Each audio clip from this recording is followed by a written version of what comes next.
Let me tell you a story. It's about a boy named Aarav, and this kid, his absolute favorite thing in the world was just asking why. His curiosity was just endless. It started with those classic kid questions like, hey, why is the sky glue?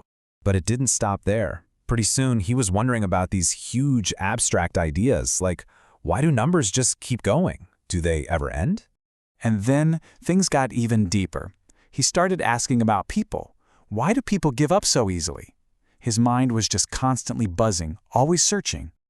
And at first, everyone loved it. His teachers would praise him, his parents were so encouraging, they thought, wow, this kid has a real gift, he's gonna be brilliant. But then, as Aarav got a little older, things started to shift. That encouragement? Well, it started to sound a lot more like annoyance. In the classroom, his questions weren't seen as insightful anymore. They became interruptions, something that wasn't on the lesson plan. And then came the moment that changed everything. His greatest strength was suddenly turned into a weakness. He was told, stop overthinking. Just remember what's in the book. So what do? Aarav did what any kid would do. He adapted. He learned the new rules.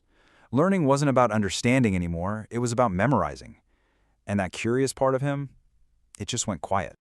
Okay, so let's fast forward a bunch of years. Aarav's all grown up, sitting in his first big job interview. And they hit him with a question you just can't find in any textbook. And in that critical moment, nothing. He just froze. It was like all those creative problem-solving muscles in his brain had totally disappeared from not being used. And that's when it hit him, and it hit him hard. He realized he'd spent all those years learning how to answer questions, but in the process, he had completely forgotten how to ask them. But you know what? This isn't where a story ends. In fact, it's where it really begins. The very next morning, he opened a fresh notebook, ready to get back that part of himself he'd lost. He wrote down just one simple promise to himself, a new mission statement. And that's the whole point of Aarav's story, isn't it? It really makes you think. What if progress, what if real learning doesn't start with having all the answers? What if it begins with simply asking the right questions?